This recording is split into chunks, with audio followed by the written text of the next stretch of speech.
See, Sachapal, how the climate today? It's wonderful, sir. The cool breezes, the green grassy plants, the colorful flower plants and fruit plants certainly help us improving our health conditions. What do you say? Yes, indeed. So by seeing all these things, what would you remember? Sir, I remember John Keats' Ode to Autumn very much, sir. Okay, let's have a brief talk about the poem. Sure, sir.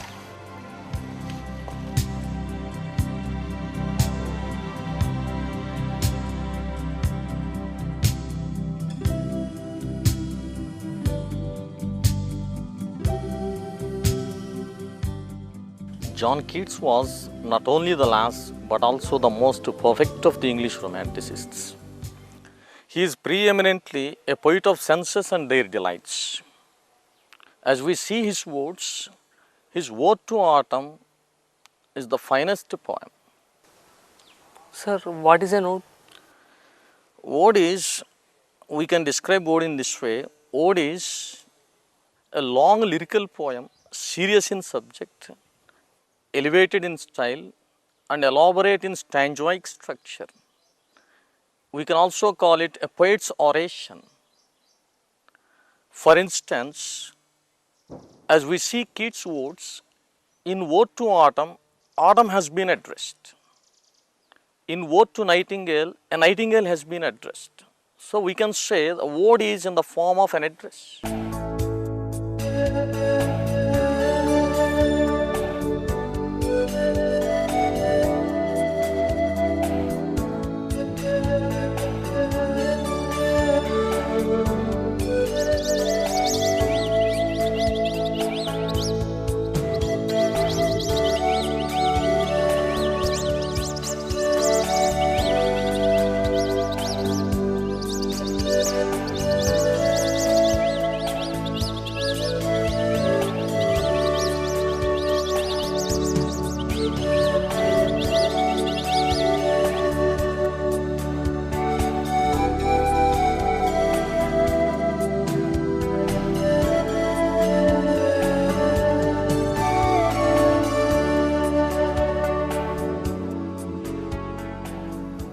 Nature is the main source of poetry for myriads of poets throughout the world, whatever the language it may be.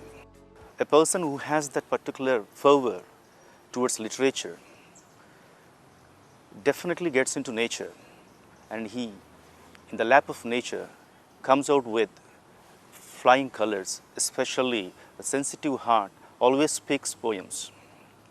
In the realm of English literature, the word nature goes with a very few poets, we can say, who are really renowned as romantic poets. Of all the renowned romantic poets, John Keats is one of the greatest romantic poets. If Wordsworth finds a living spirit in nature, John Keats gives a sensuous appeal to nature. Basically, Wordsworth is a pantheist.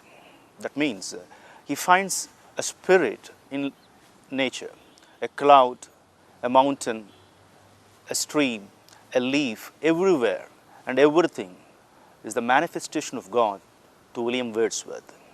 But John Keats, on contrary, is just all his poems are mere mirrors, reflection of nature as she is. So whatever that he looks at, it gives some sort of sensuous and pictorial quality to him. And once we just talk about the odes of John Keats, Ode to Psyche, Ode to Nightingale, Ode to on a Grecian urn, Ode to Grecian urn, and Ode on Melancholy, and Ode on Autumn. Every piece of ode is touched with some sort of sensuousness, which really evokes the fine beauty and imagery and whatnot.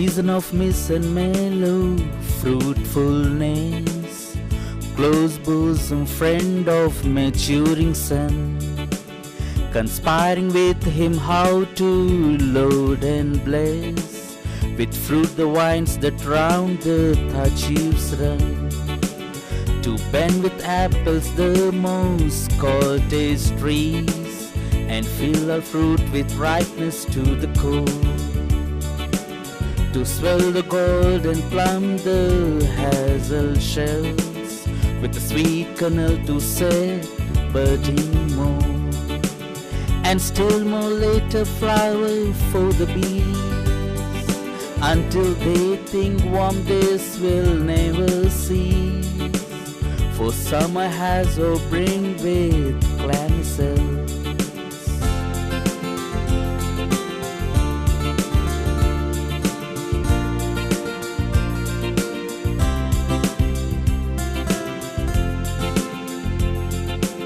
Who hath not seen the often might thy store, sometimes whoever seeks abroad may find thee sitting careless on a granary floor, thy hair soft lifted by the winnowing wind, or on a half-reefed parrot sound asleep, drowse with the fume of poppies while they hook space the next swath and all strength flowers, and sometimes like a greener dodo scheme, steady thy leaden head across a brook, or by a cider press with patient look, thou watchest the last oozings hours by hours.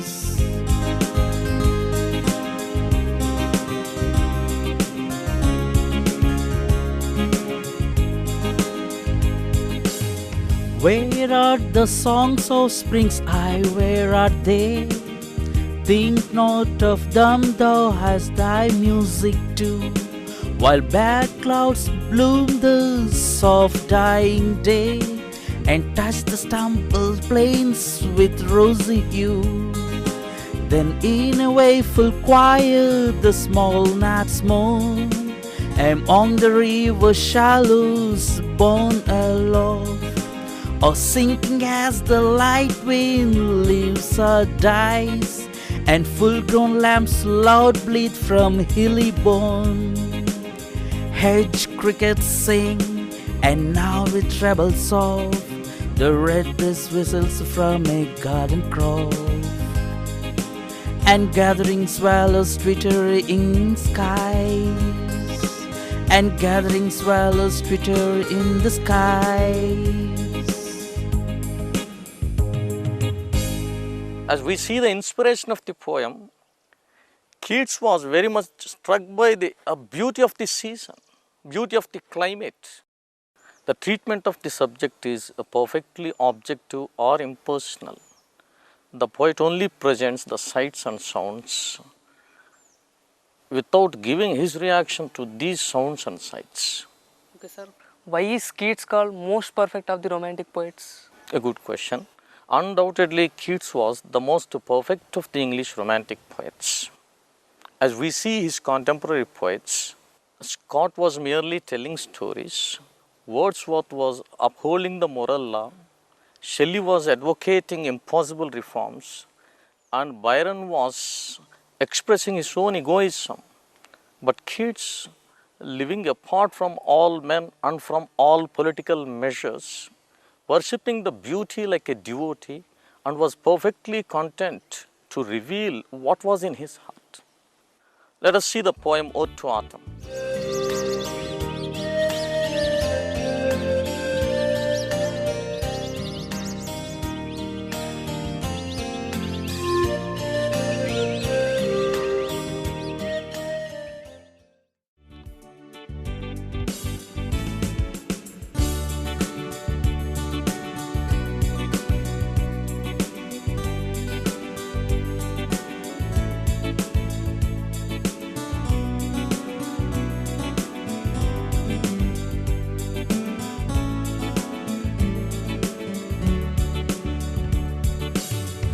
season of mist and mellow fruitfulness, close bosom friend of maturing sun, conspiring with him how to load and bless with fruit the vines that round the Thachivs run, to bend with apples the most cottage trees, and fill our fruit with ripeness to the core, to swell the golden plum the hazel shells, with the sweet kernel to set budding more, and still more later flower for the bees, until they think warm days will never cease, for summer has or bring with clammy cells.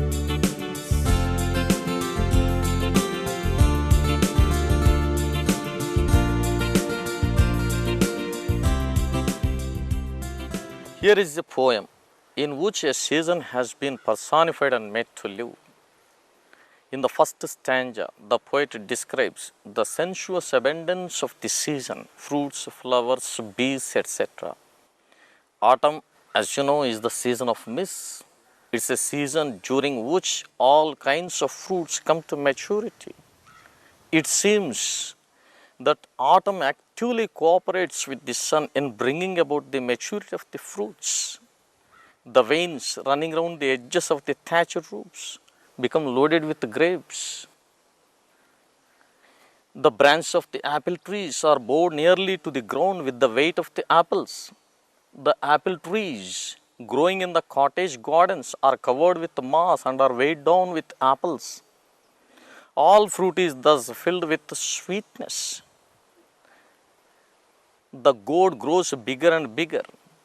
The hazelnuts are filled with the sweet kernel. Surprisingly, certain flowers bloom in the season. The bees, feeling very happy, sucking honey from the flowers. To the bees, it seems that these flowers represent a continuation of the summer. For the bees, therefore, the warm days of the summer have not ended.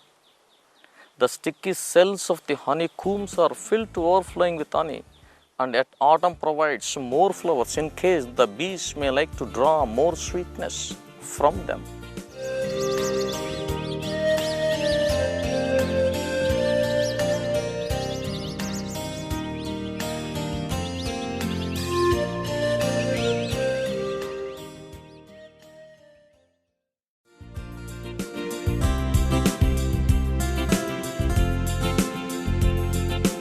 Who had not seen thee of them might thy store, sometimes whoever seeks abroad may find thee sitting careless on a granary floor, thy hair soft lifted by the winnowing wind, or on a half-reefed furrow sound asleep, drowse with the fume of poppies while they hook space the next swath and all strength flowers, and sometimes like a greener thou dost keep steady thy leaden head across a brook, or by a side a press with patient look thou watchest the last oozings hours by hours.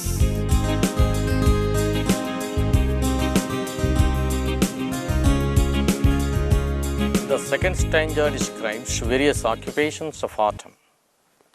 Autumn is here personified as a winnower, as a reaper, as a gleaner, and as a cider presser.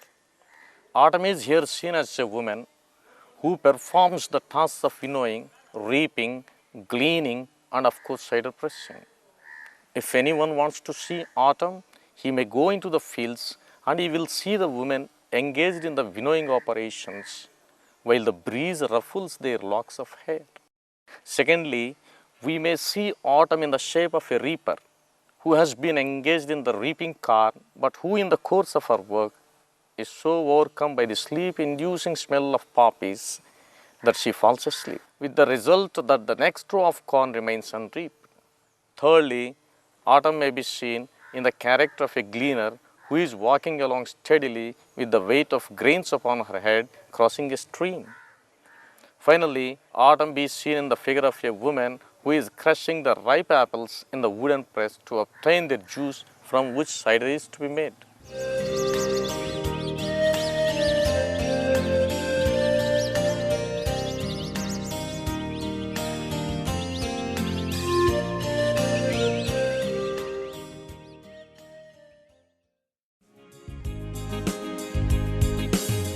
Where are the songs of springs? Aye, where are they?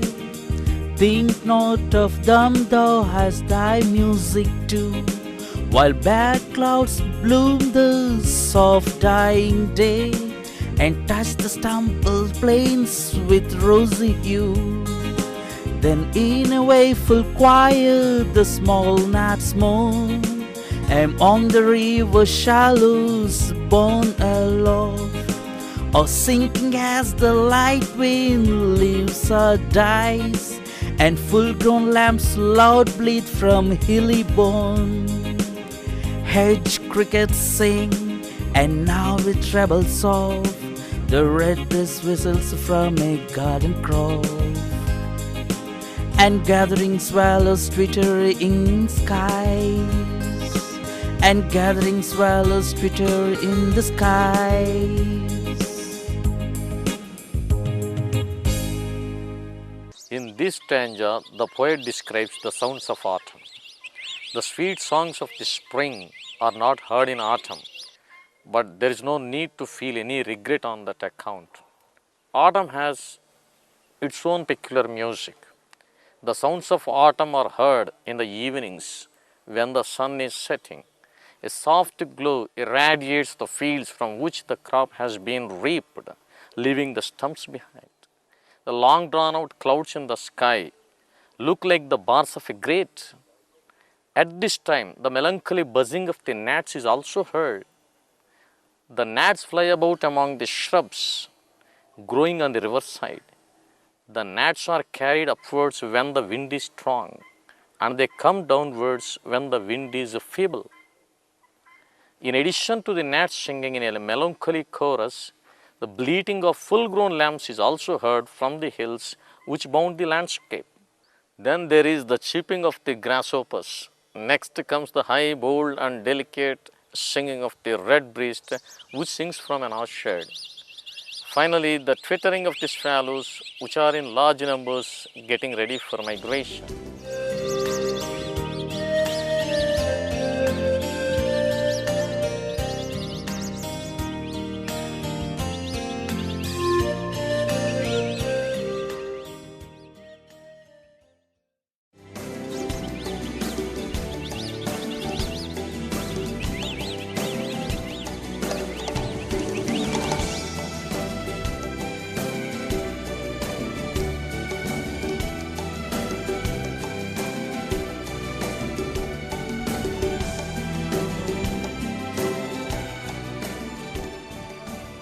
Of all the words, Ode to Autumn has its own entity. Maybe because of its felicity of expression or seasonal beauty, everything is flawless as per the critics' opinion. Seasons of mist and mellow fruitfulness, right from that particular statement till the last one twitters, the birds fly off, everything is flawless. And it touched with imagery, personification, and almost everything is a piece of beauty, you can say that. The most important point here is that the poem is touched with objectivity. Nowhere you find the poet's personal intrusion into that particular poem. Everywhere that pictorial quality pervades. Everywhere you see that the ripe fruitfulness of that season. It reflects autumn, especially the season autumn, is a symbol of intensity of intellectuality. Unfortunately, John Keats, had he been given a few more years life, he would have really churned out immortal poems which definitely flows into the hearts of the readers and get solidified permanently.